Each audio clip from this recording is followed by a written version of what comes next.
For some time, I've been stuck, really, probably with the latter part of Jesus' life on earth and the early part of the church being formed. It probably comes out of my job at missions and the call. I'll get it in Acts 1:8 about the go. There you go. I always have to get that somewhere into a sermon because that's part of my job description. I'm sure it's written in the contract somewhere. But also because I see myself in some of the characters. And I think that whenever we open the Bible, one of the most important things we need to do is apply it. If all we do is sit and listen to someone lecture from the front and don't try and work out how it affects us in our personal everyday life, then this is a nonsense what we do. It has to impact us, what we're doing this time tomorrow into the next week. And I see in the disciples some of my own foibles, my own struggles, the things which I find difficult. Peter, I've joked before, but Peter for me is a gruff Yorkshireman. Just in some of the stuff that he says, he is just rough and unready at certain times. But I can only imagine some of the confusion at times in Peter's life. He'd been this fisherman, this follower of Jesus, and seeing these amazing things. Jesus raised people from the dead, talk into people's lives, change whole circumstances and communities. He'd heard Jesus speak incredible life into his soul. I've spoken before at Beacon just about the whole thing about him saying, calling him Petra, saying, on this rock I will build my church. How that must have affected Peter's self-esteem. So many experiences. And then they're at a meal together. And I don't know what Peter's attitude might have been like in those moments. But suddenly Jesus, in front of the rest of the crowd who are following him, is saying, you're going to deny me 3 times. There must have been this kind of like rising up. No, I'm not. No, I'm not. There must have been this humiliation, which is even worse when he did it. That sense where someone has said something to you, and I'm not going to do that, but suddenly you find yourself actually doing it. Our title for this season is Not by Chance, but by Design. And I want to look at John 21 this morning, if you've got your Bibles there. At a Jesus who knew ahead of time when he was telling Peter that he's going to deny him 3 times. He already had it in mind how he was going to restore him. It's a scene which is on a beach.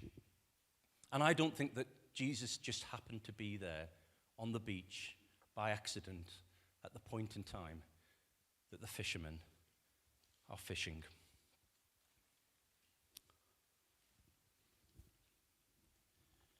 John 21. Later, Jesus appeared again to the disciples beside the Sea of Galilee. And this is how it happened. Several of the disciples were there. Simon, Peter, Thomas, nicknamed the twin, Nathanael from Galilee, the sons of Zebedee, and 2 other disciples.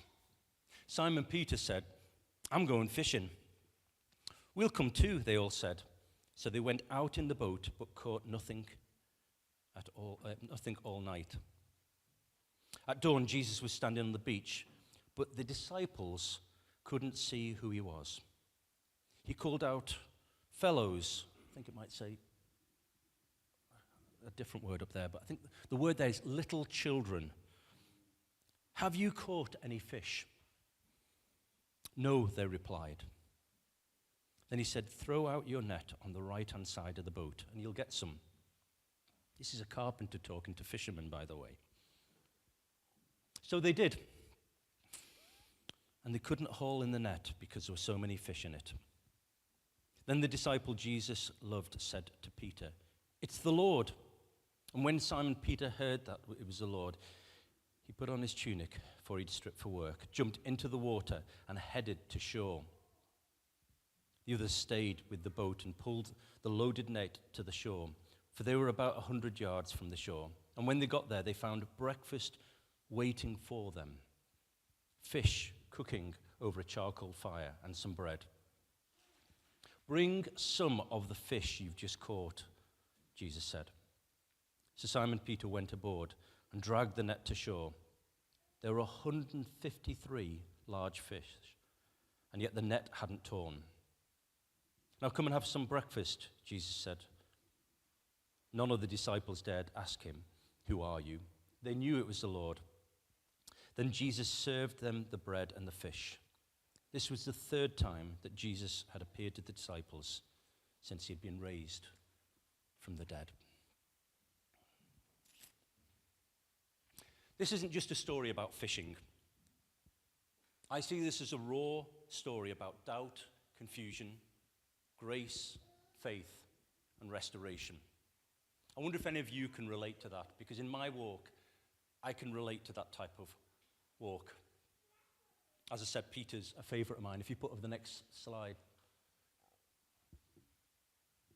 Just a little bit of a joke there. But some of you will get that later on. I'm not spoiling it. But Peter says, next slide please, "I'm going fishing." And the commentaries say, in effect, what he's saying, I've had enough. I'm going back to something that I know about, something I know how to do, something that I'm actually quite good at. There's a good chance, because that's the way that the society was, that he'd learned fishing from his father, from an early age, from a boy. That was what he was doing when Jesus first called him. Several of the disciples had been fishermen before they met Jesus. Before Jesus said, "Follow me, I'm going to make you fishers of men." And Peter says, "I'm going back to that." He's saying, I've had enough. I don't know what I'm doing here. We're in this middle area. We caricature the disciples into stereotypes. Which of the disciples doubted Jesus? Thomas. But surely there were moments of all of them. Thomas' reputation gets a bit of a bad deal, doesn't it? Which of the disciples denied Jesus? Well, we say Peter, but by their actions, where were the rest of the disciples? Their world had just been blown up. And I wonder if, since you said your yes to Jesus, if you've said that, if you've had times of doubt, confusion, times when you thought, this isn't what I thought it was going to look like. Have you ever said, actually, this is just too hard? Life was easier when it was like that. Or life would be easier if just this. And it's not the first instance in the Bible where followers were tempted to go back. The Israelites, led by Moses, freed from the bondage of slavery and oppression. They're on the way to their own land. And in Numbers 14, we find them saying, we want to go back. We want to go back to Egypt. We had milk and honey and food was great there. They forget all the bad things that were going on, but they remember some of the positives. And in John 6, many of the followers said this in verse 66, "This is too hard to understand. How can anyone accept this?" It goes on to say, after this, many of his disciples turned back and no longer walked him. So Jesus turned to the 12 and said, "Do you want to go away as well?" It was Simon Peter who answered in his Yorkshire voice, "Lord, to whom else shall I go?" Was that a great moment of faith? Or was it a moment of despair? We've actually got nothing else to go to, Lord. If we're honest, our Christian walk isn't this nice progressive upward path. There's ups, there's downs. Can you at least understand the temptation to think like this? And if you're worried about feeling like this, it's okay. You are human. You've passed the robot test. Put that one up, Dan. I really think that some of the robots which we have on our computer screens is not working. Don't worry, just forget about the slides. But I've just got a few points just to pull out from this passage for those of you who actually are human. Firstly, and if you only take one point from this sermon this morning, This can be it. Jesus is alive. It's not Easter, I know. But sometimes, I don't know about you, but I need more of the resurrection, not just at one time of the year. The seasons are really helpful, aren't they? They give us times to remember. Christmas will soon be here. Do I give you the amount of days and frighten you all? But if I only remember the incarnation, if I only remember Emmanuel at Christmas, then I'm missing out on something the whole year round. And similarly, with the resurrection, I need the resurrection day by day. I need communion not when we come together and eat from this table, but when I'm having my breakfast, when I'm having sandwich at lunch, when I'm having my tea. I need those moments of understanding what Christ did in the everyday. Jesus had been crucified, he'd been buried, as he said, and 3 days later, the disciples didn't fully understand what was going on, but he presented himself to Mary Magdalene. In the evening, the disciples had been meeting behind locked doors. There's a reason for that, the Bible tells us. They were fearing for their own lives. And later we have this passage. Jesus is alive. It's not a sticking plaster just to cover over the difficulties any of you are facing right now. But we do need to see life through the lens of Christ is risen. That Jesus is alive, that death is not the end, that God has sorted out the end of the story. The end of our story is he wins. And it gives us confidence whatever we go through. We need to see that Jesus is alive in the difficulties that we're going through. It gives us hope in darkness.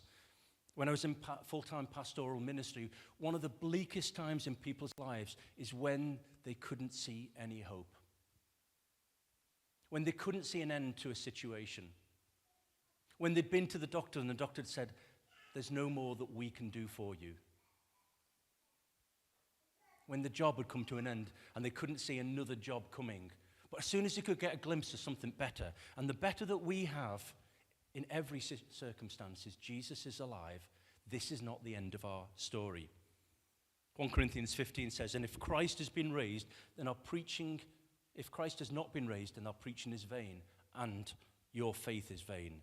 If Jesus isn't alive, then what we do this morning is a waste of time. It's useless. We may as well go out into the sunshine and none of you stand up at that point, all right? Yet we know the truth of the resurrection is that this bunch of frightened, hiding, disillusioned disciples were turned round, and most of them were martyred for their faith. It enabled them to stand against the most horrendous situations. Because Jesus is alive, even death, even the thing that most of us probably fear most, is not the end of the story. We can hold that this morning. Secondly, my second point is Jesus is in control, we are not. For those of us who are control freaks, that's a frightening thought. But we all wrestle with it. We want to be in control. I would argue that the disciples one of the reasons that they went back to what they were doing is because they felt in control of something. Almost anything. When we lose control, we struggle. Nowhere in the Bible does it tell us that we are in control of our lives. The gift of God's grace is not control, it's God's presence. And I'm grateful for that. If I look back on my life and the things that I have prayed for, particularly in my teenage years, what I wanted my life to look like, my job, who I would go out with, if I'd go out with anyone, who I'd marry, if I'd marry. As I look back, I'm glad that God didn't answer all my prayers at that point in time. My testimony is half a lifetime ago, literally. 1 year into marriage, I was involved in a car accident, the repercussions of which still plague me today. If I had my time again, I would not go back and go through that. But it was a pivotal point of my story and defined the pastoral side of my ministry in ways I could never have been taught. We do not have the capacity to understand God's plans. I often pray an old song over people. I sing it over myself and our family, but God is too wise to be mistaken. God is too good to be unkind. So when you don't understand, when you can't see his plans, when you can't trace his hand, trust his heart. God asks us to trust him, even when we can't see the way past the death on the cross. The resurrection is something that he sees. We can trust his heart. We can give him control. He's a good father. Firstly, Jesus is alive. Secondly, we need to surrender control. Thirdly, we need to recognize God's voice. This is a clanging gong of mine, but how do you hear God's voice? I had years where I didn't recognize that God was speaking to me. I had to understand how I heard him and push into that. In the beginning, they have no idea who he is. Same happened on the road to Emmaus. He's talking and they're not even clocking it's Jesus. Friends, children, haven't you caught any fish?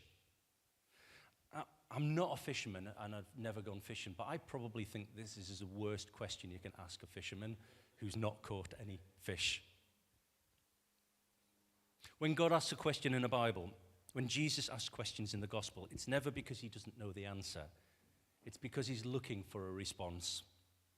Right from the beginning in Genesis, Adam and Eve sins, and God asks, "Where are you?"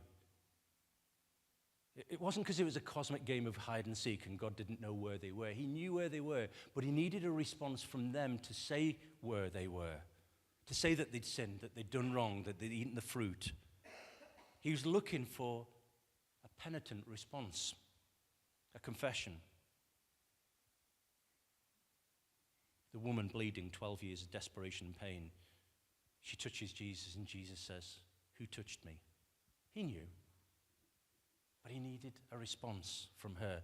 The question is often for the benefit of us. Friends, haven't you caught any fish? These are the experts.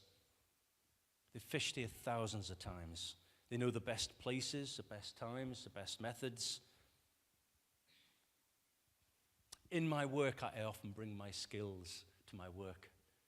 And I have to push them out the way because I need Jesus to speak into what I'm doing.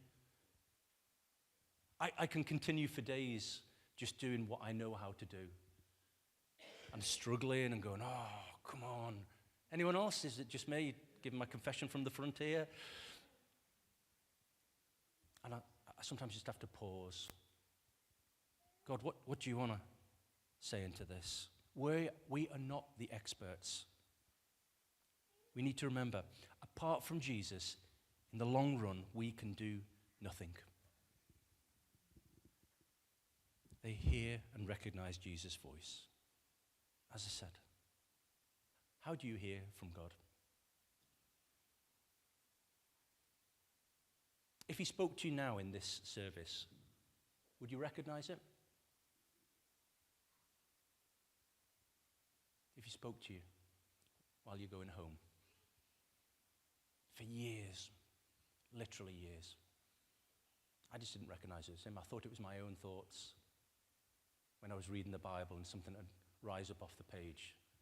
When I was praying and I heard something, I had to take a step of sometimes speaking it out to others and saying, "I think this is what God's saying." And they're going, "Oh, that's really strange. I've just had the same thing." And we'd encourage each other. Dan, James, Christina, we were on the mission together in Spain, and that was part of it. We were pushing each other and saying things out that we were unsure about so that others could go, "Not too sure about that. That might have been the cheese last night. But, oh, maybe that's Jesus." Jesus is alive. We need to surrender control. We need to recognize his voice. Fourth, he invites us into his plan.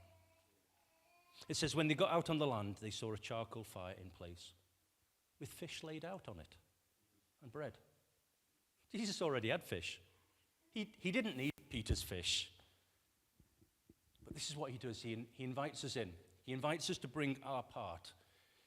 He wants to show us that we've got a part to play.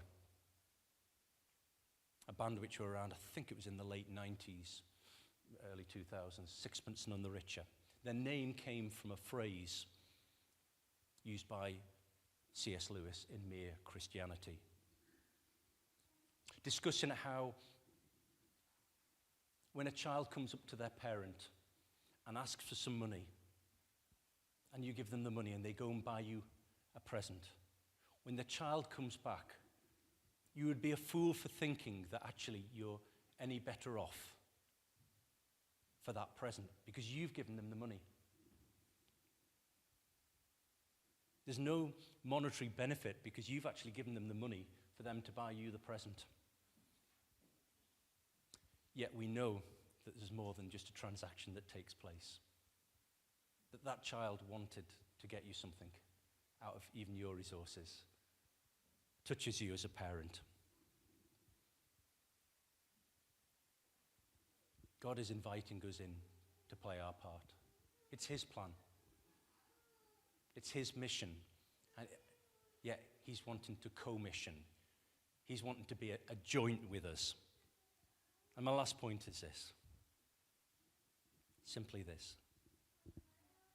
Come have breakfast.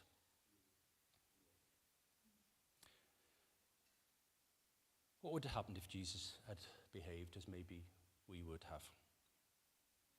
He's got these friends who travelled with him for 3 years, abandoned him, denied him, and then said, I've had enough, I'm going back to what I know.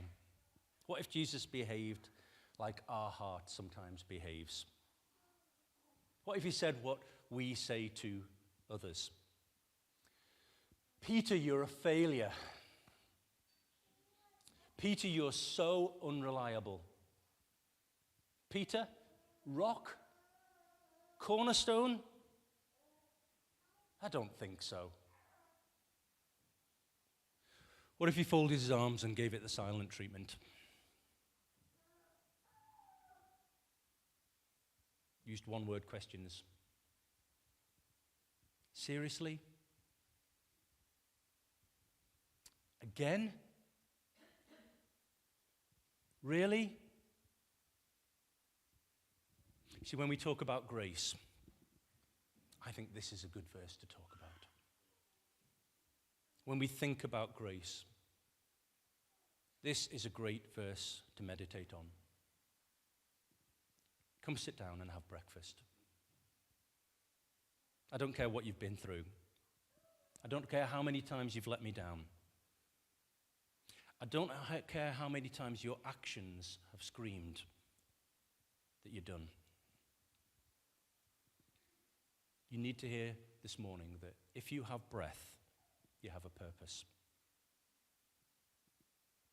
For those of you who think this is a nice twee talk, this moment would have been incredibly profound, deeply impacting.